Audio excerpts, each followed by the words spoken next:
Welcome study to learn. इस video में जानेंगे किस तरह से सीटेट में भिन्न टॉपिक से प्रश्न आते हैं। देख सकते हैं स्क्रीन पर 2012 से लेकर 2019 तक के जितने भी सारे प्रश्न पूछे हैं सभी प्रीवियस ईयर्स प्रश्न हैं। देखा जाए तो प्रत्येक ईयर सीटेट के एग्ज़ाम में एक न एक प्रश्न भिन्न चैप्टर से रहते हैं। इन्हीं सब सवाल को आज डिस्कस करेंगे। सबसे पहला सवाल है, प्रश्न फर्स्ट है 1/2 में कितने 1/8 हैं। ये बहुत आसान प्रश्न है, इसे और आसान बनाते हैं। मान लेते हैं अगर प्रश्न है 8 में कितने 2 हैं, तो सिंपल 8 में 2 से डिवाइड करेंगे और 4 आ जाएगा। तो हम कह सकते हैं 8 में 2 जो है वो 4 है। जैसे एक तरीका से और देख सकते हैं 2 2 2 2 कह सकते हैं 8 में जो 2 की संख्या है वो 4 है। उसी प्रकार से पूछा जा रहा है 1/2 में कितने 1/8 है, तो सिंपल 1/2 में डिवाइड करेंगे 1/8 से। डिवाइड करने के बाद जब ये नीचे डिवाइड में है जब ऊपर लाएंगे मल्टीप्लाई होगा और इसकी संख्या पलट जाएगी, तो 1/2 गुना 8/1 होगा। जब इसका क्रॉस मल्टीप्लिकेशन करेंगे तो आ जाएगा 4। तो कह सकते हैं इसका आंसर हो जाएगा 4। और ऑप्शन की बात करें तो ऑप्शन हो जाएगा 2। इसका राइट आंसर हो जाएगा 2। नेक्स्ट प्रश्न देखते हैं। नेक्स्ट प्रश्न है सेम वही प्रकार के प्रश्न है 2/3 में कितने 1/6 हैं। तो सिंपल 2/3 में डिवाइड करेंगे 1/6 से। 2/3 1/6 ऊपर आएगा तो हो जाएगा 6/1। जब इसका कैलकुलेशन करेंगे तो इसका भी 4 ही आएगा। तो इसका आंसर भी हो जाएगा 4। ऑप्शन की बात करें तो ऑप्शन नंबर 1 जो होगा इसका राइट आंसर होगा।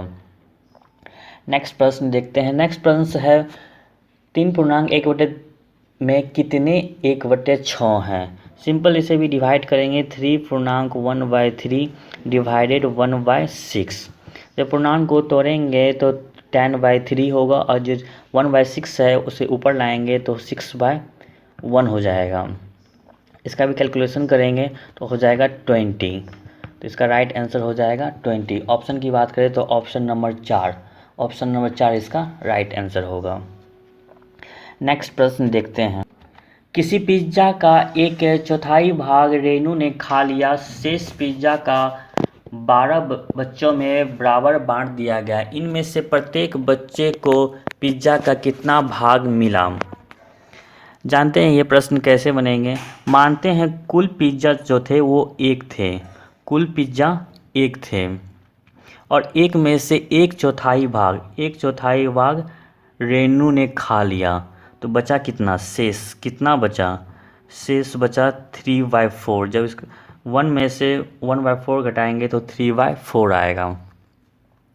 शेष 3/4 बचा। तो अब पूछा जा रहा है जब प्रत्येक बच्चे को बांटा जाए तो कितना हिस्सा मिलेगा।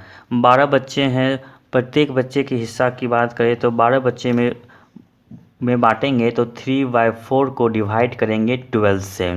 जब 3/4 को डिवाइड करेंगे 12 से तो जब इसका कैलकुलेशन करेंगे तो हो जाएगा 1/12 और इसका कैलकुलेशन हो जाएगा तो 1/16 हो जाएगा। हम कह सकते हैं प्रत्येक बच्चे को 1/16 हिस्सा प्रत्येक को मिला। ऑप्शन की बात करें तो इसका ऑप्शन नंबर 1 हो जाएगा आंसर। नेक्स्ट प्रश्न देखते हैं। नेक्स्ट प्रश्न भी सेम इसी प्रकार के हैं। एक चॉकलेट के 12 बराबर भाग है। मंजू ने इसका 1/4 भाग अंजू को और इसका 1/3 भाग सुजाता को और इसका 1/6 भाग फिजा को दे दिया। मंजू के पास अब चॉकलेट से बचे भाग हैं। मंजू के पास टोटल 12 चॉकलेट थे। मंजू के पास टोटल 12 चॉकलेट थे। 12 चॉकलेट को बांटना शुरू किया और सबसे पहले वो अंजू को दिया। सबसे पहले वो अंजू को दिया। टोटल 12 थे, 12 में से 1/4 1/4 अंजू को दिया, मतलब 3 चॉकलेट अंजू को मिला। उसके बाद सुजाता को कुल चॉकलेट में से 1/3 1/3 मिला। तो मतलब 4 चॉकलेट सुजाता को मिला। उसके बाद फिर फिजा को दिया गया चॉकलेट। फिजा को कुल चॉकलेट का 1/6 भाग मतलब इसे 2 चॉकलेट मिला। तो कुल चॉकलेट मंजू ने कितना बांटा। कुल कितना बांटा, जब इसको प्लस करेंगे 3 + 4 + 2 मतलब 9 चॉकलेट ने मंजू बांट दिया। तो अब उसके पास कितने चॉकलेट बचा, तो कितने चॉकलेट बचा इसके लिए टोटल में से जितने बांट दिए हैं उसको माइनस कर देंगे तो निकल जाएगा। तो इसका आंसर कर सकते हैं 3 होगा। नेक्स्ट प्रश्न है, रवि के पास 3 दर्जन चॉकलेट है। उसने उनका 1/3 भाग अपने पड़ोसी को, 1/6 भाग रहना को और 1/4 भाग अपने बहन को दे दिया। तो उसके पास कुल कितने चॉकलेट बची। 3 दर्जन की बात करें तो रवि के पास 3 दर्जन चॉकलेट है। 3 दर्जन मतलब 3 × 12 मतलब 36 चॉकलेट। रवि के पास कुल 36 चॉकलेट हैं। रवि ने सबसे पहले पड़ोसी को चॉकलेट बांटा, उस मतलब 36 का 1/3 भाग मतलब पड़ोसी को उन्होंने 12 चॉकलेट दिया। उसके बाद वो चॉकलेट रेहाना को कुल चॉकलेट का 1/6 भाग मतलब वो 6 चॉकलेट रेहाना को दिया।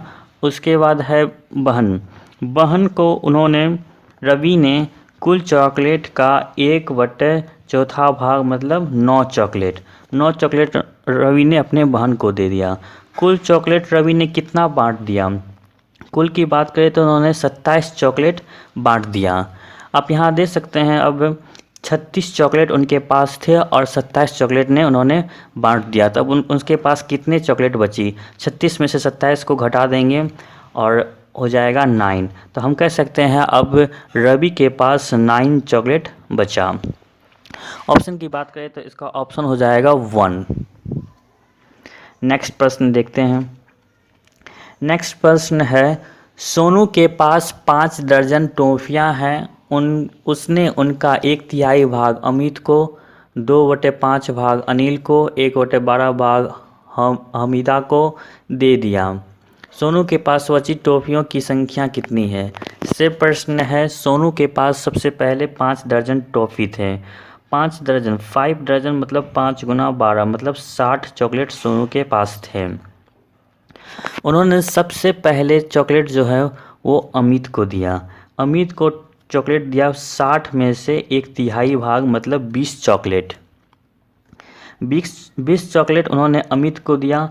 उसके बाद अनिल को उन्होंने कुल चॉकलेट का 2/5 भाग मतलब 24 चॉकलेट उन्होंने अनिल को दिया। उसके बाद आती है अहमीदा को उन्होंने कुल चॉकलेट का 1/12 भाग मतलब 5 चॉकलेट उन्होंने अहमीदा को दिया। कुल चॉकलेट कितना बांट दिया, कुल चॉकलेट उन्होंने 49। जब इस तीनों को प्लस करेंगे तो 49 आएगा। कुल चॉकलेट 49 बांट दिया। तो अब पूछा जा रहा है सोनू के पास कितना चॉकलेट बचा।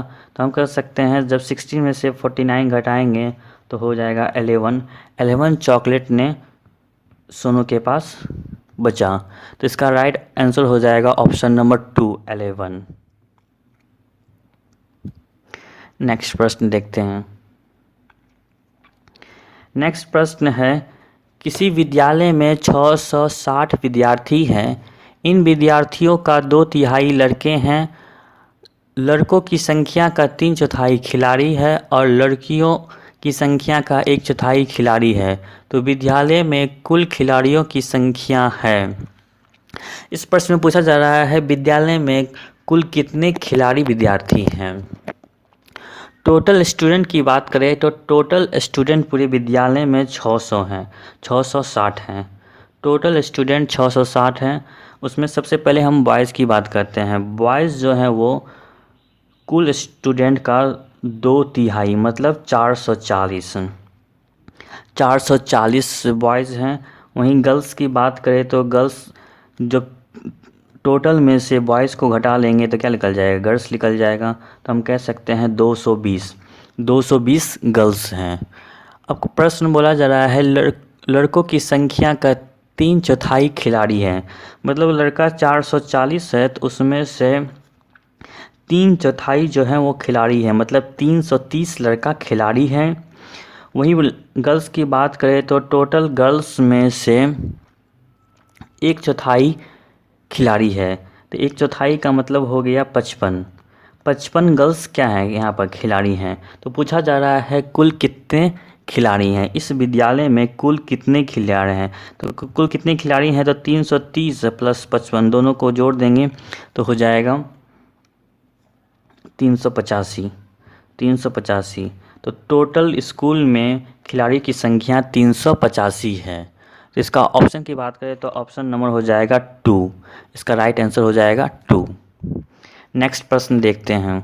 नेक्स्ट प्रश्न है, किसी विद्यालय में सेम उसी प्रकार के प्रश्न है, ये सितंबर 2016 में सीटेट के पूछे हुए प्रश्न है। किसी विद्यालय में 360 विद्यार्थी हैं जिनमें से 2/3 लड़कियां हैं और शेष लड़के हैं। लड़कों की संख्या के 3/4 खिलाड़ी हैं, जो खिलाड़ी नहीं है उन लड़कों की संख्या है। इसमें प्रश्न पूछा जा रहा है जितना खिलाड़ी की संख्या निकाल लेंगे, सेम पिछले वाले प्रश्न है, इसमें खिलाड़ी की संख्या निकाले हैं और खिलाड़ी संख्या में से जो नहीं खेल रहे हैं वो निकालना है इस प्रश्न में। टोटल पहले सबसे पहले खिलाड़ी की संख्या निकाल लेंगे, जो नहीं खेलेंगे वो टोटल में से घटा देंगे, तो जो नहीं खेल रहे हैं उन लड़कों की संख्या निकल जाएगा। देखते हैं कैसे बनेंगे प्रश्न। सबसे पहले टोटल की बात करें तो टोटल इसमें 360, टोटल 360 स्टूडेंट हैं। गर्ल्स की बात करें तो टोटल का 2/3 मतलब 240 गर्ल्स हैं, 240 गर्ल्स हैं। और बॉयज़ की बात करें तो बॉयज़ कितने हो जाएंगे, बॉयज़ हो जाएंगे टोटल 360 है और गर्ल्स 240 है, तो बॉयज़ हो जाएंगे 120। अब प्रश्न में कहा जा रहा है जो लड़कों की संख्या का 3/4 खिलाड़ी है, तो लड़कों की संख्या 120 है, उस 120 में से 3/4 खिलाड़ी है तो हो जाएगा 90। 90 क्या है, 90 बॉयज़ जो है, 90 लड़का जो है खिलाड़ी हैं। पूछा जा रहा है जो खिलाड़ी नहीं है उन लड़कों की संख्या, सिर्फ लड़कों की संख्या ही बोला जा रहा है। टोटल लड़कों की संख्या है 120, टोटल लड़कों की संख्या है 120 और 90 खिलाड़ी हैं, तो 90 को घटा देंगे, जो बचेगा वो क्या होगा, वो खिलाड़ी नहीं होगा। तो हम कह सकते हैं 120 में से 90 घटाएंगे तो 30, इसका राइट आंसर हो जाएगा 30। ऑप्शन की बात करें तो ऑप्शन नंबर 4 हो जाएगा इसका। नेक्स्ट प्रश्न देखते हैं। नेक्स्ट प्रश्न है, एक इकाई का 3/4 भाग है तो 1/2 क्या है। यहाँ देख सकते हैं 3/4, 3/4 मतलब हो गया 0.75। जब 3 में 4 से डिवाइड करेंगे तो 0.75 होगा। वहीं 1/2, 1.1/2 है, तो इसको जब करेंगे तो ये हो गया 1.5, मतलब ये यहाँ से क्या कर सकते हैं, ये इसका दुगुना है, 0.75 का ये दुगुना है। इस फिगर को ध्यान से देखें, option A, option 2, option 3, option 4, चारों ऑप्शन में देखें। इस फिगर में ये जो फिगर दर्शाया गया है, ये फिगर, इस फिगर में कह सकते हैं जो इस दोनों को मिलाकर एक इकाई को मानकर 3/4 है। जब 3/4 है तो ये 2 फिगर बने हैं, जब इसका दुगुना हो जाएगा तो यही सेम प्रकार के फिगर 4 बनेंगे। तो हम उसी प्रकार से कह सकते हैं इसका राइट आंसर जो होगा ऑप्शन नंबर 1 होगा। यह वीडियो आपको कैसा लगा कमेंट सेक्शन में ज़रूर कमेंट करें। यह वीडियो आपको हेल्पफुल लगा है तो लाइक ज़रूर करें। अभी तक आपने इस चैनल को सब्सक्राइब नहीं किया है तो सब्सक्राइब कर लें।